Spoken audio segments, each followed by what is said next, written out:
It might be live now. I don't know just yet. It is now. I need to text someone and then I'll be ready to start. All right. Let me mute Facebook, text someone, and then I'll be ready to start. There.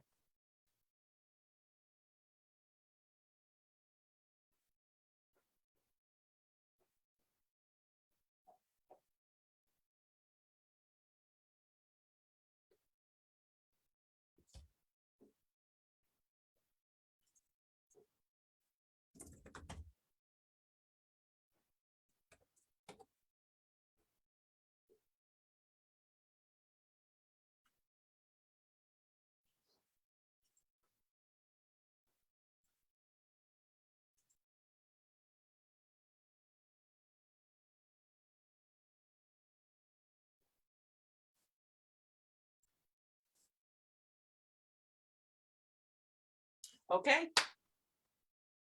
Can you hear me, Micah? Yes. Can you hear me okay? Yes. Good. Okay, here we go.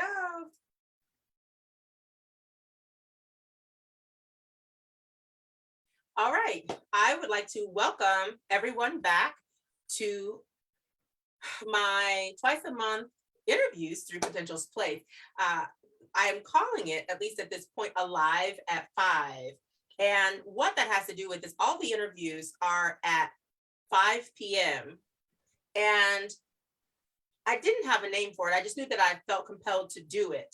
So I did it and just called it twice a month interviews. Alive at 5 speaks to the fact that no matter where you are, how difficult your struggle is, how stuck you are, how broken and wounded you are still alive. And when you come and gather with us at Potential's Place at 5, putting the two together, you're alive at 5. And what that means is that the tools that you glean and get from these interviews, from the people I interview, are tools that you can use because you're alive, because there is breath in your body. You can use those tools to move from where you are to where you want or need to be. You are alive at 5. So that's the thought process behind it. I am always excited about my guests, and I'm again excited today.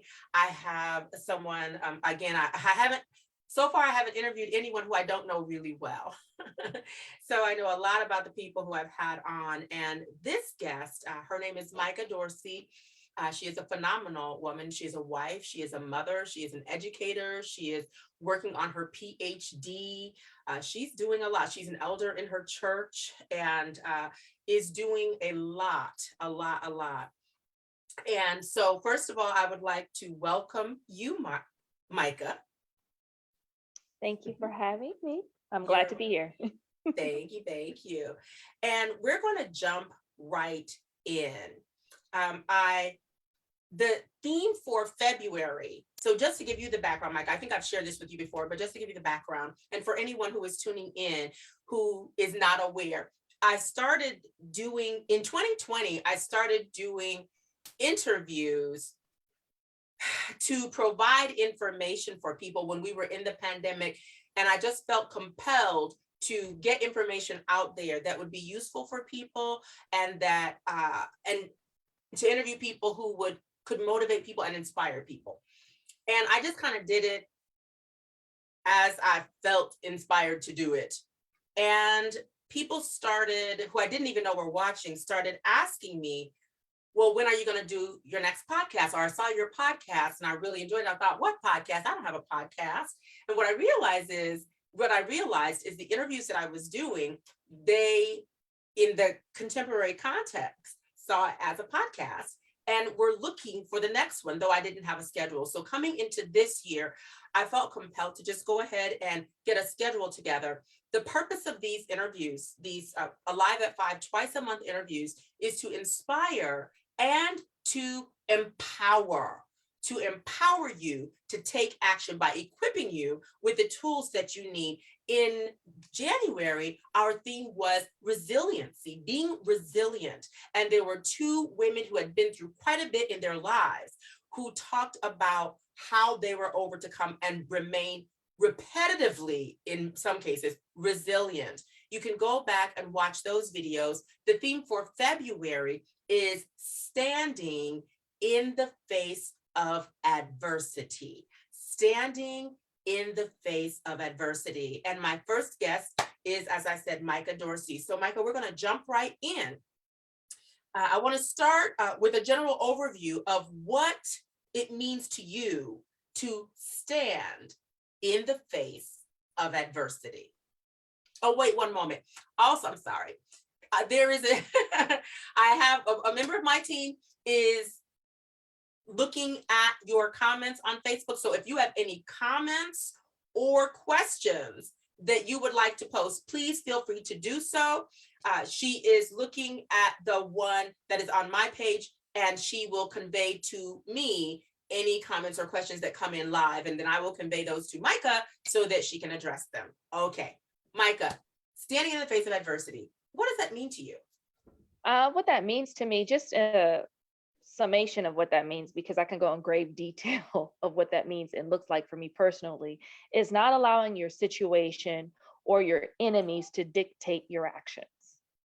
That's what you stand in the face of adversity. That's what it all boils down to, is that not allowing your situation, your circumstance, or your enemies to dictate your actions. And so I say that off the heels of what Helen Keller has said, and she said that although the world is full of suffering, it is full also of the overcoming of it.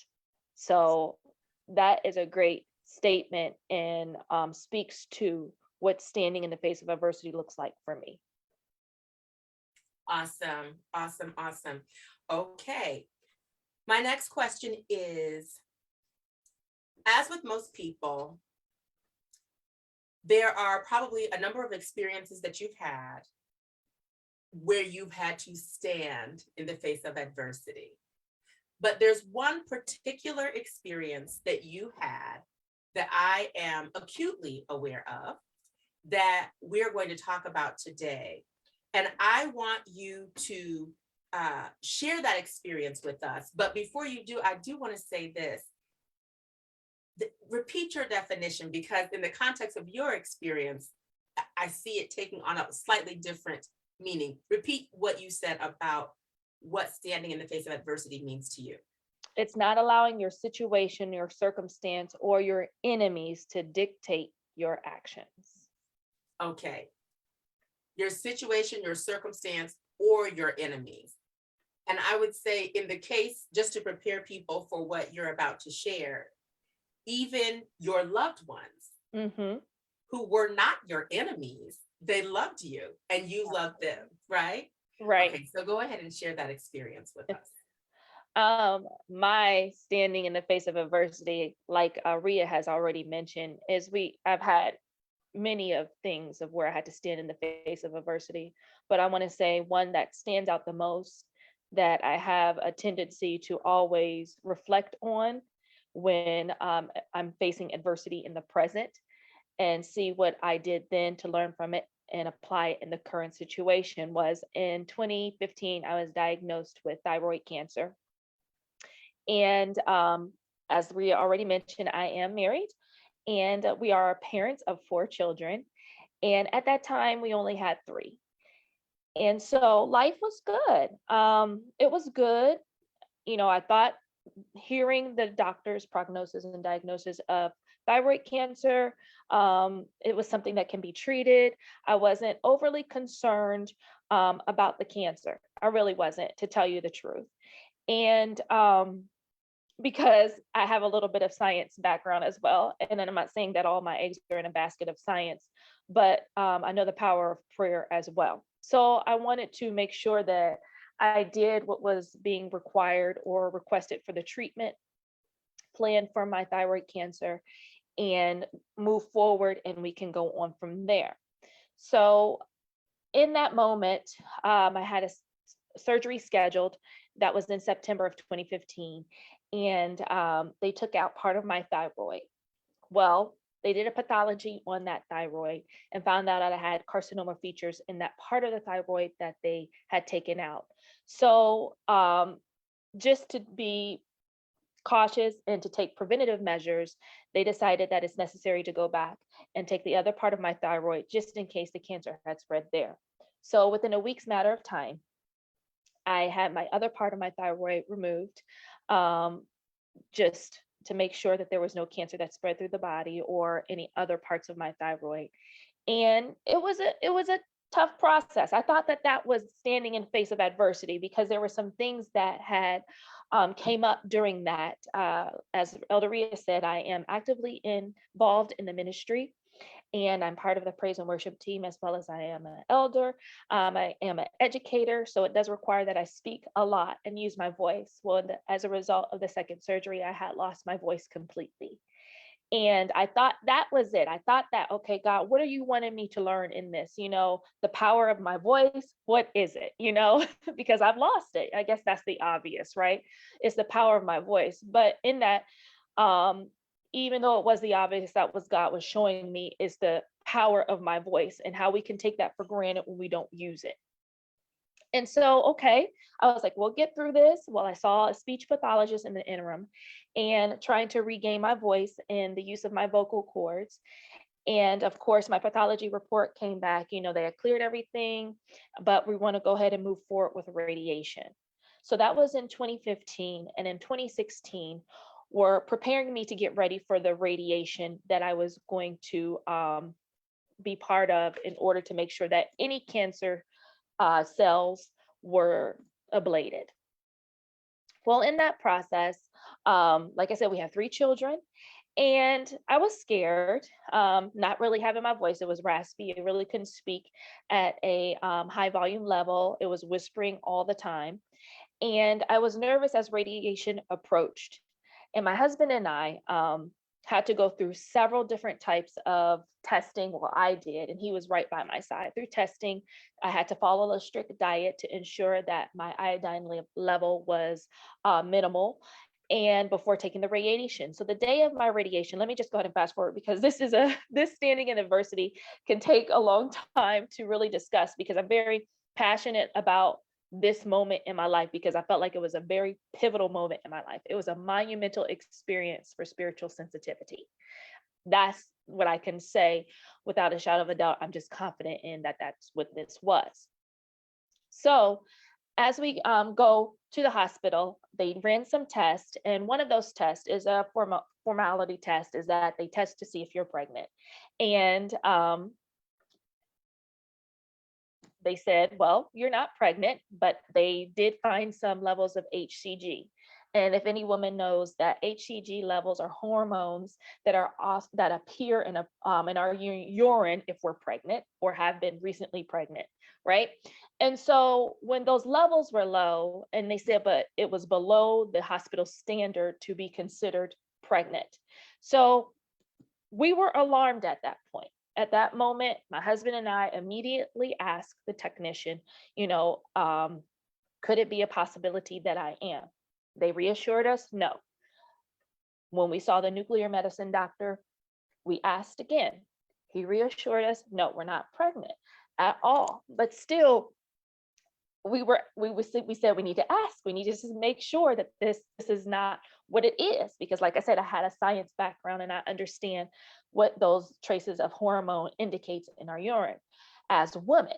So as the third time we asked our doctor, in addition to the nuclear medicine doctor, I asked again, and he confirmed that no, we were not pregnant. So third time's a charm. We were entrusting that the medical team knew what they were talking about. They knew that I wasn't pregnant, and then we could proceed with radiation. So we did that. I proceeded with radiation because they confirmed that I was not indeed pregnant. Well, they had let me know that my symptoms of radiation would be vomiting, nausea. I would be tired. Well, when those symptoms did not subside a couple of weeks later, that burning thought in my mind, those questions that we asked right before radiation was administered, was I pregnant, began to run across my mind. And at that time, you know, we took every precautionary measure so we wouldn't be pregnant because we were fine with 3 children. But come to find out, I took a home pregnancy test, and yes, I was indeed pregnant. And so immediately I contacted the doctors. Of course, this now became a situation where it was life and death because I was exposed, my body was exposed to radiation, and now my fetus was exposed to radiation. And so at that time, once I had contacted my doctor, my endocrinologist, my OBGYN, and even the nuclear medicine doctor, everybody was like, you have to terminate this baby. And that was the most consistent answer that I received from the medical team. And I was stuck. I was stuck as a believer. I was like, I cannot believe as a married woman, we have 3 children, that we are being faced with decision to terminate a pregnancy. As a believer, I was just like perplexed, like, really, God, this is, as a believer, like, okay. And I was like, why? You know, I began to question God at that moment as to why he would allow me to deal with this, to stand in this adversity, because it affected a whole lot more than just making that one instant decision of terminating a pregnancy. I would have to deal with the psychological damage of shoulda, coulda, wouldas. Like, if I were to term, what will happen? You know, I was faced with that if I were to carry to a certain length in the pregnancy, I could possibly lose my life. So my husband's now thoughts became to be involved with, hey, we can always try to have another baby. You know, I don't want to lose you. So there were so many things that we were faced with decision wise, and we were on a short time frame. And so in that time frame, the one question, when I gathered myself after asking why, God settled my spirit. And the next thing that I said was, God, give me a sign. Give me a sign.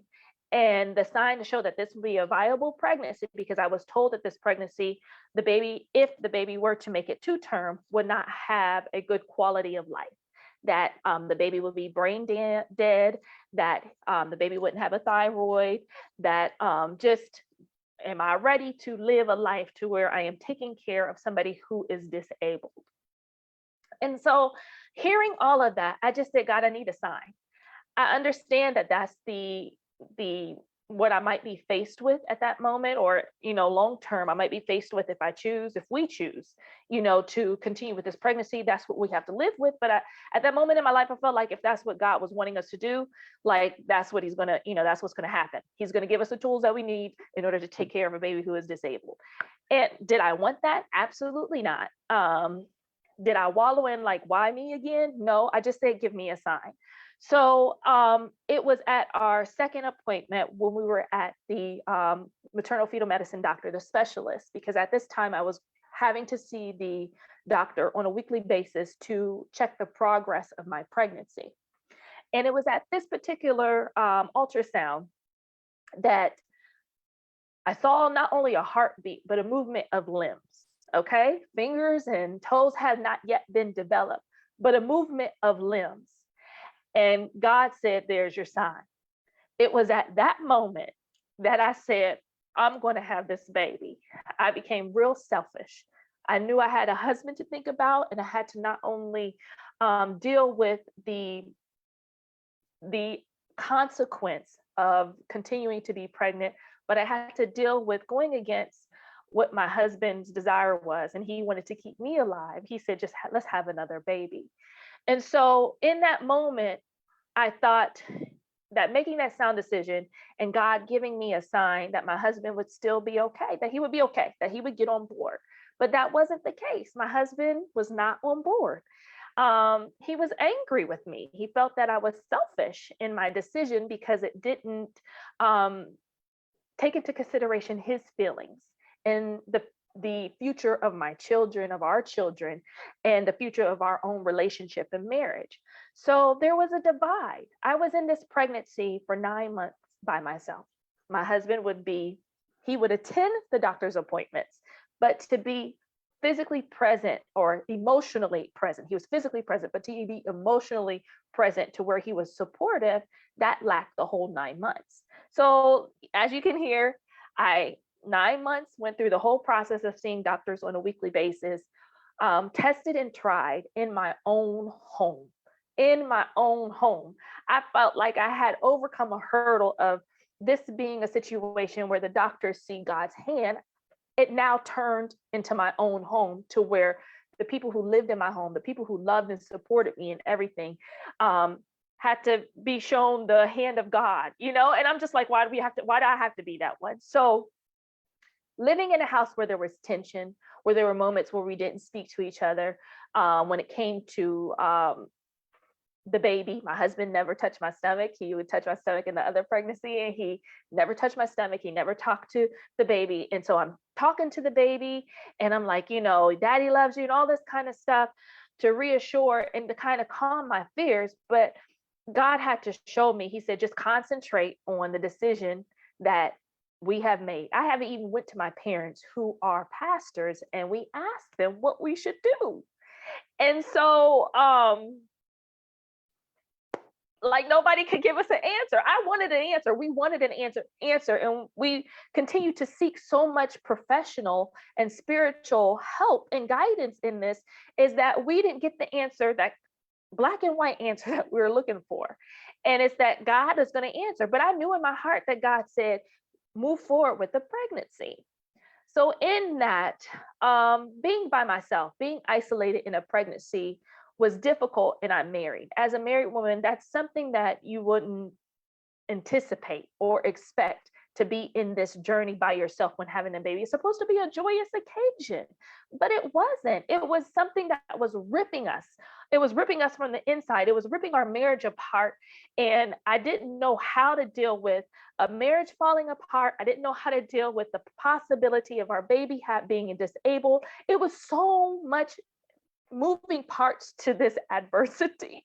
I didn't know how to do it, but just to trust God, right?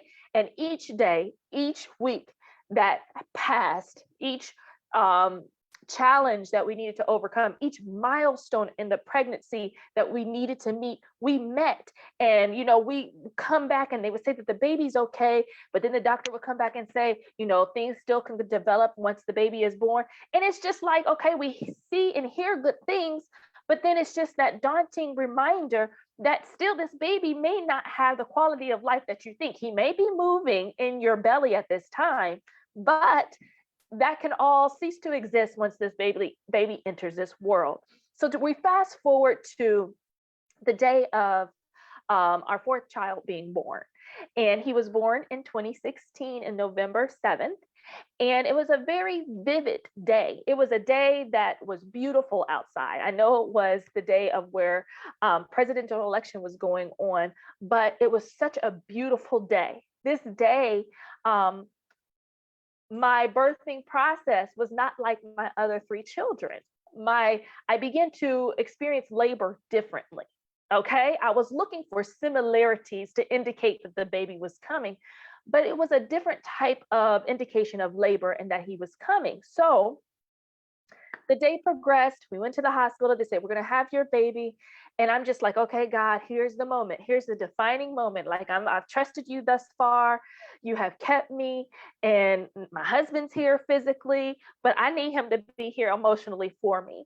And so at that time, he was still physically present. The baby was being born. And yes, it was a boy. How exciting. He looked perfect on the outside. He was just perfect from the external appearances, right? But still, we had to overcome a hurdle of them running a whole lot of series of tests on him to test to see if he's going to be disabled, does he have Down syndrome, all this type of things. That's something that we were still being faced with. So that night, that moment that you enjoy when you hold your baby, was a night of tension and with stress. I don't want to say tension, but just stress and so much burden. And so, but I had that sense of peace because God said, you made the decision, you followed what I said, you were obedient to what I said. You saw the sign. I gave you the sign that you asked for. He said it may not have looked like the sign that you wanted, but it was a sign. I just said a sign. I wasn't specific. So God did what he did, and I trusted him. In the midst of adversity, I sought him. I tarried, I laid, I interceded not only for my family, but for my husband. It was such a growing moment for us and for me as well. And God showed me how the power of prayer, intercessory prayer at that moment of my life. And so the next day rolled around after the baby had just been born that previous day, the doctor walks in and I don't know, beautiful day again. And the doctor says, all tests come back clear. Your baby is healthy. Um, and to see my husband sitting on the couch, I look over and he is sobbing. And he immediately just begins to thank God for what he has done. And it was a sigh of relief because the 9 months that the tension, the stress, the non speaking, how did we live like that for 9 months? We did it. But to see him in such a place of being receptive of the hand of God on his life and the life of our child was amazing. So that's my standing in the face of adversity. There were so many moments that look similar to what we deal with on our daily life, but it was compacted into one situation. It stretched over to 40 weeks. And who would have thought 40 weeks that we would deal with so much in such a little bit of time? And to me, it seemed like a lifetime. But 40 weeks was, short and sweet, to God. But I thank God. And that's my standing in the face of adversity. Once God gave me the sign, I did not allow the situation, my circumstance, or my husband to dictate my action.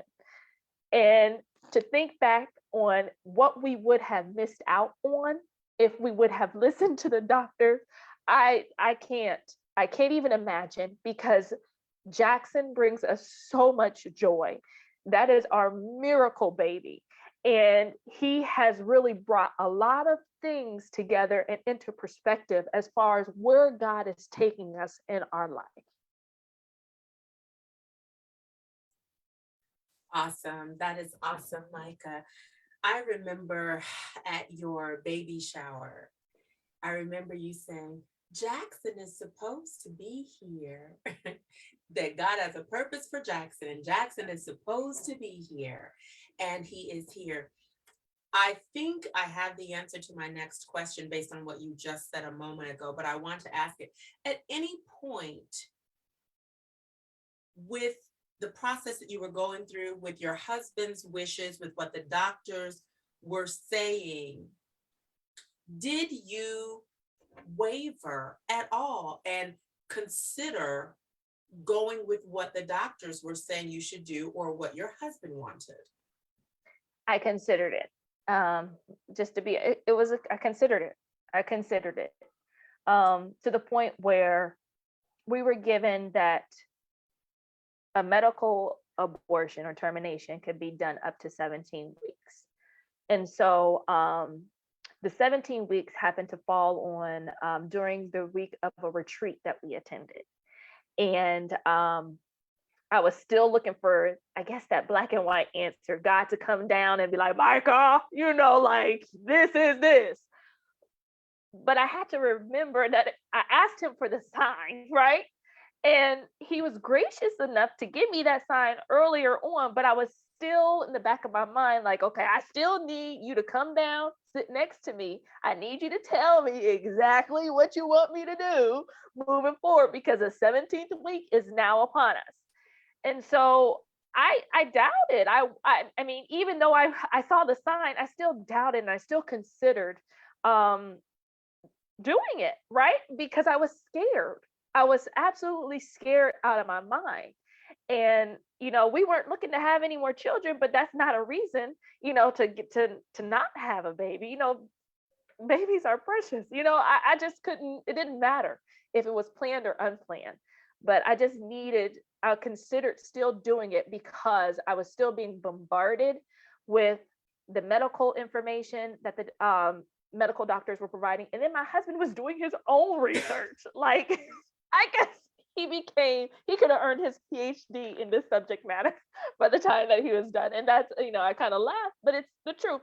He put in so much time and effort into research the type of cancer that I had, the timeline to the exposure of how old the fetus was when it was exposed to the radius. Like, he was that detailed. He could have published something in the medical journal. And so I was just bombarded with that. So I considered it, but never What followed was through. it that caused you not to follow through with that consideration? Just seeing God even more in my life. It may not have been in that particular situation. Like, he was still present. It was still a fight for me, still a cry out to God that I was still doing. And God, just his hand, it's just the peace of it that's I just couldn't go through with it. It was just God's peace with what, the being obedient in what he had said and being in alignment with his will. It was just that peace that didn't allow me to cross over to make that decision. Okay, so let's stay right there. The peace of God in the midst of turmoil and adversity. I'm going to show you. Have you seen the flyer yet that for this interview? Okay, I'm going to call it up because I want you to see it. And because this to me is a visual representation in many ways of what you just described, yet you said peace, and the two seem a little diametrically opposed. Hold on, my computer's taking its time here. While my computer's doing this, we have some comments in the chat. Rita says, thank you, Jesus. Laura says, just trust God. Evangelist Moore, hello to all of you, says, I think it's to God. Yes, to God be the glory. TGBTG. To God be the glory. What a powerful testimony. Amen. It is a powerful testimony. It is truly standing in the face of adversity. And okay, for whatever reason, it's not opening. But anyway, it's just the flyer has a bunch of tumultuous waters. Okay. That would look anything but peaceful. What you described, where you and your husband, who had a beautiful marriage prior to this fourth pregnancy, and the possibility that this baby could be born with disabilities, and his desire to say, let's terminate and try again later, and your desire, your belief that this baby needed to be brought to term, full term, and brought into the world. And you're not speaking to one another. He's feeling like you are being very selfish because you're not considering his feelings. That doesn't sound like a peaceful place to me. And I'm sure that there are others who are watching who would say the same. Explain the peace that you're talking about, because somebody might be in a similar situation. Somebody's not in a situation like that, but they are in a situation where they're standing alone right now, and they're just about ready to buckle. And your testimony will give them the strength that they need. But they have to understand how. How do you use peace in the midst of that kind of adversity? How do you use that word? I use that word so freely is because let's go back to the sign I asked God earlier on in the pregnancy. The peace of God surpassed my understanding. My understanding was this, that that my baby would be disabled, right? As a result of being exposed to radiation. The peace came weekly when there was growth in the baby. The peace came when my stomach began to get bigger. The peace came when I felt movement, right? When that's diametrically opposed to when you're being told that somebody's disabled, that there is a baby that might not have the full functionality of their limbs. So that's diametrically opposed when I feel movement. That's the peace of God. God sends the ram in the bush, and he sent a ram in the bush every week. Even though the sign showed that this would be a viable pregnancy to me, that's all I needed in order to make that decision, he still provided peace. He provided peace to where every medical test that was taken at that particular week came back as normal. There was no abnormalities to it. The peace of God came. Like it's just so much. I begin to have those normal pregnancy things that a normal woman would experience. And you would think, just like you said, diametrically opposed, when you have the medical team and those others telling you that this is how it's going to be, the peace of God goes against what it is to show you that I'm still in control. So I was reminded of a story. I was told of a story recently about there was a woman who had told God, she said, whatever you need me to do, I'll do it. Right. So God told her, she was driving and she saw a 7-Eleven store, and she goes to the 7-Eleven, and God says, go in the store and do a headstand. And she said, God, a headstand in 7-Eleven? And he said, you said that whatever it takes, right? So she does the headstand, and out walks an employee who had just prayed that, God, if you are real, make somebody come in here and do a headstand. God, not oh, he will send what you need when you don't even know that you're crying out for it. And one of those quiet, unspoken moments when you begin to say, God, I just need, and he sends that thing to reassures you that he is still in control. So that is a true story. And I believe my husband told me that story.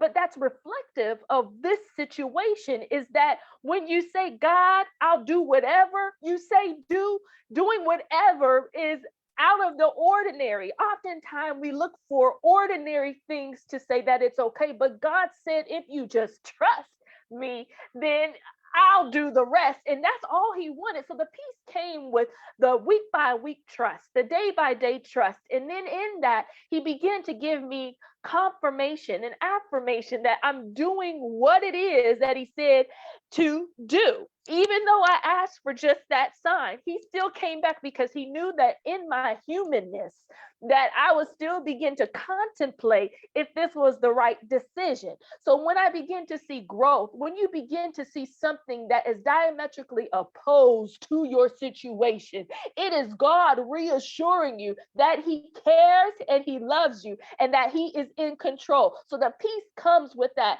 confirmation of that reassurance that he is God and that he will never leave us nor forsake us. And it could be from somebody who we are not familiar with. We often look for answers from people we are close to, but when God brings in somebody either via a message on the TV or on the advertising billboard, or whether it be something we read at that particular time, begin to look at it through that lens that God is speaking. It's that confirmation, and he knows that we need it. Doesn't mean he has to always give it to us, but it was that peace, that moment of being reassured that I was in alignment with what he had told me from day one.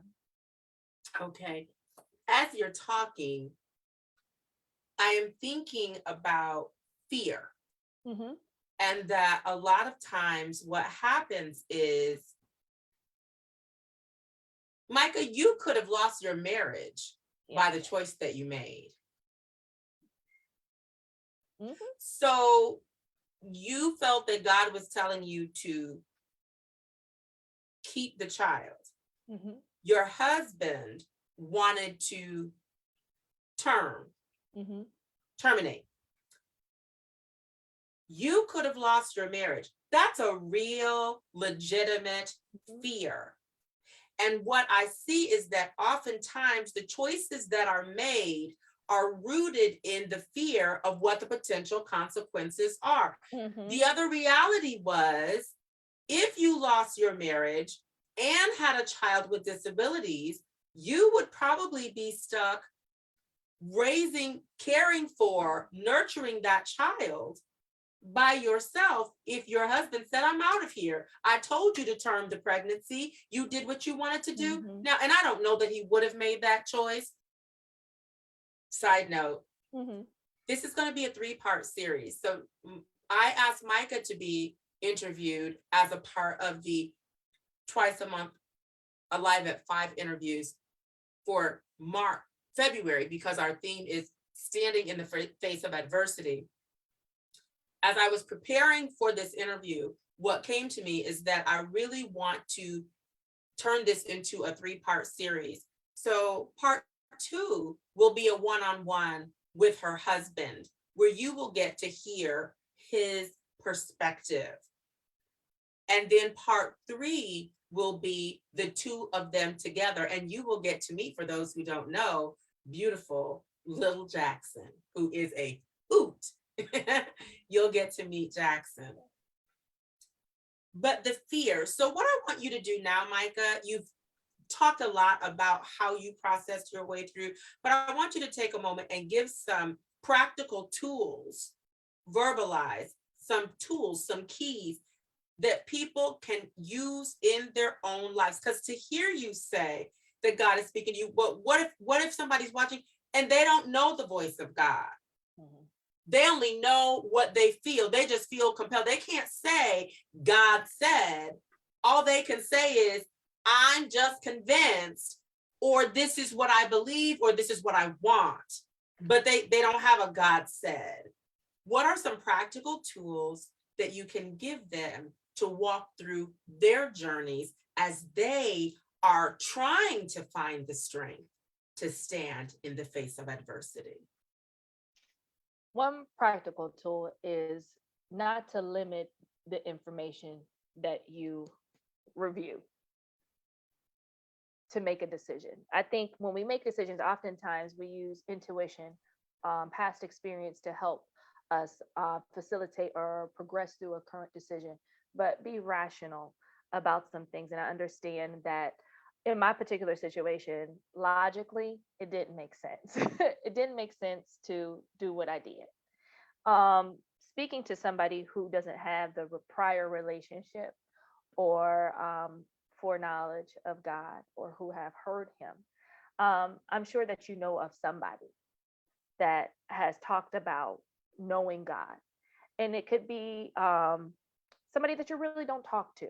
Maybe you can reach out to them just to hear what it is about God. What I hear in this situation is, or in adversity, is that God motivates us to experience him for ourselves. So there has to be something that, maybe it be intuition, that drives you to somebody who has some type of information or experience with the similar situation. Start there, a support group. If you can get involved with it, that's a good tool. Another one is just to take your time and to process the information, and don't make a rash or hasty decision. Another practical tool is cry out to God. I think we have this idea that that we have to be on our knees to pray, but just say God. He responds by you just saying God, even if you don't believe in him. But sometimes we find ourselves reaching out to God in those moments, those hard moments that challenge us, that we say God. We have that innate or inherent characteristic that wants to speak and verbalize and call upon God. Like I'm sure if I did a study on it, we would be appalled to see that probably a large percentage of the population at one point in time has called on God in the midst of adversity. So with that being said, another tool is if God responds, how does that look? How do I know that it's God? God will never put you in more trouble. He's not a God that puts you in trouble. He's not a God that causes temptation. So it just goes back to being rational about the decision and speaking to somebody who might be have experienced or who is an expert in that area. Um, that's what I can say. I speak from experience to where I have lived and had other challenges and other face of adversities to where I can get to this point to where I can say that. So if I was talking about a prior situation to where I was not really sound in my faith, um, I asked God for a lot of signs. I asked for a lot of confirmation. Like, um, I heard about him. I grew up in the church. I knew that he was, real. I didn't understand quite the reason why I was being challenged, but in this particular situation, I understood. So my approach and my tools are different from prior challenges when I was newer in my walk with Christ. So I would just say, get to somebody, talk to a counselor. That's a tool. Communication is good. It'll help you walk through some things. That's all I can think of because in that earlier stage of my life, I talked to other people, not just to somebody I knew that is just going to wasn't good at making decisions. They have a record of not making good decisions. You talk to somebody who is reasonable and who can be unbiased and who can challenge you to kind of point you in the right direction that you need to make. That way we can begin to know God and be reconciled to him in whatever moments in that adversity.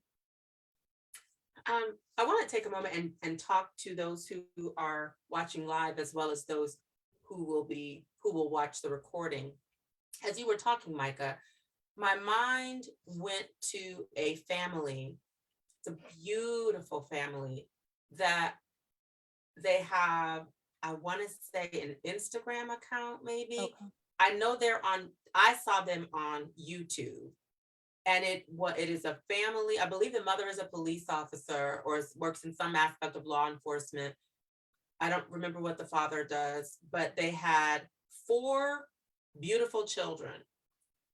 And they're young. I think there were 2 boys and 2 girls, if I remember correctly. Their youngest child, doctors tried to get them to terminate, to abort that baby because he was going to, he had been tested and he was going to have Down syndrome. Mm-hmm. And much like you, actually, the mother was concerned. She was like, what are we going to do? And it was her husband who said, we're going to love him just like we love all of our other children. He's going to be great just like all of our other children. And that kind of calmed her spirit a little bit. But there was a strong push from doctors for her to abort that baby because they said he was going to have Down syndrome. When he was born, he had Down syndrome. That baby has added so much joy and beauty. I wish I could remember that family's name because they post all these cute little videos. And the siblings, the oldest brother, I think they asked him, if you ever wanted to be married, he said, yes, he wanted to have children. And they were like, well, and he said he wanted a child just like his baby brother, the one who has Down syndrome. They adore that baby. And he's just so precious. I'm saying that to say, not everybody's situation is going to turn out like Micah's. The fact that Micah's situation turned out where her baby did not have a thyroid, he had a thyroid and there were no issues with his thyroid, and he didn't have Down syndrome, and he didn't have whatever other medical situations doctors thought he might have. That's not going to be everybody's situation. The question is, are we able to see beyond what others think is best for us? And in this case, it would be a healthy, normal child. In the case of the family that I shared, whose story I shared with you, it was a healthy, normal child, meaning somebody who does not have any kind of physical, mental, or other type of disability.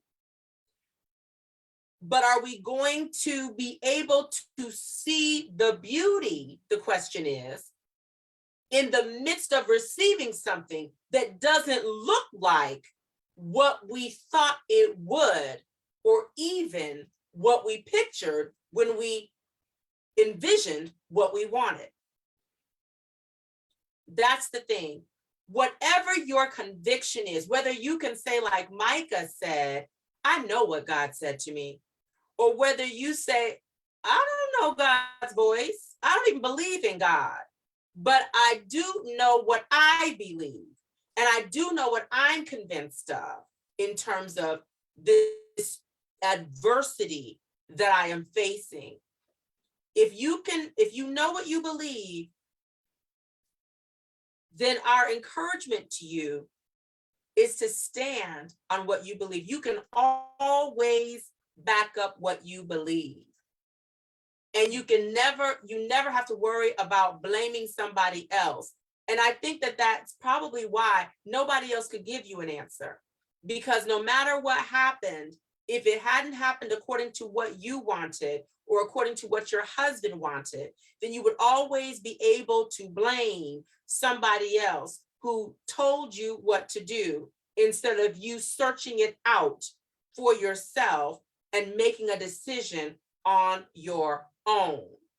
And the other beauty of it, the other part of the beauty, and we'll get into this when I speak with Micah's husband, is the growth process that he was under. Because, and some people might hear what he was saying to her and be critical of it, but I'm saying you don't know what your choice will be or what you might say or do until you are faced with something that is more drastic than you ever imagined that you would have to deal with. So the beauty is that God has been able to mature him and to show him some things. And now his testimony is able to help somebody. Had he not, so it wasn't meant for him to be on the same page with you. Because if he had been, the nuances of your testimony wouldn't be there. What else would you like to add? Just to encourage anybody who is facing or standing in the face of adversity. Ria has done an excellent job with just providing you with the necessary strategy. I call it a strategy based off of what you believe. But I want to encourage you, for those who are on the fence about who Christ is, just try him. Try him in the face of adversity. And I know that it is proven that without a shadow of a doubt that he is who he says he is. If you have questioned his existence or his ability or his love, then I say today, try him. Try God. So there's a question that popped up. Did I finish my radiation treatments? Yes, my radiation treatments were finished before all of that had happened, before me finding out that I was pregnant. So yes, that had all, I didn't have to go through 6 months and every 2 weeks. It was a one and done because of the size of the organ, my thyroid, and just had to take a pill that my symptoms would have been were nausea and vomiting for 2 weeks, but that did not go away after the 2-week time frame that they said. So my radiation was complete with a one and done pill. Okay. If anyone has any questions, anyone watching on Facebook has any questions, I want you to go ahead and post them. We're going to linger just a little bit to allow any other questions that anyone might have to be posted in the Facebook chat.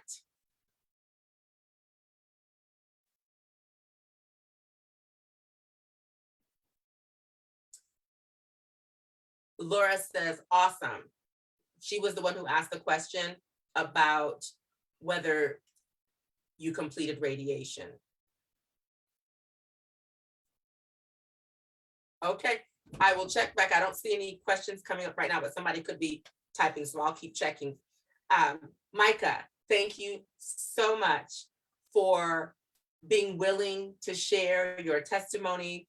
I thank your husband in advance for his willingness to come on and do part two. His will not be that parts 2 and 3 of this interview will not be about overcoming adversity. We have another interview for that twice a month series that is scheduled for 5 p.m.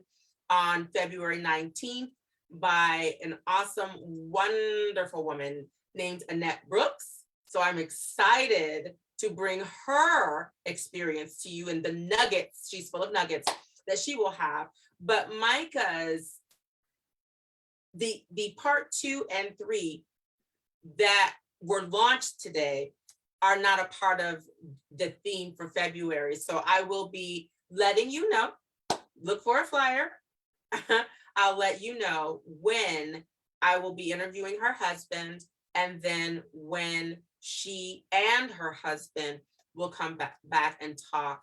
This will be kind of like a bonus. It's not a part of the Alive at 5, but it will be a bonus for those who would like to hear from her husband, and then to hear them together talk about how this experience has impacted them as a couple. I think that this is an awesome, I encourage couples to listen, couples who are going through things where you're disagreeing, because a lot of them, there are things that are far less trying than what you and your husband have dealt with that cause schisms in relationships. Mm-hmm. So I encourage couples who need to hear some wisdom, who need to hear the truth and the transparency of a couple that was close and had a beautiful marriage and then went through some stress and strain, but made it through. If you need to hear that, I encourage you to listen in. And on that note, unless there's something you want to add, Micah, I'm going to go ahead and end this interview. No, ma'am. Thank you for the opportunity. You're welcome. Thank you again. We look forward to seeing you all again here at Alive at 5 on February 19th. Micah, thank you again so much. Thank you. Bye-bye. Bye.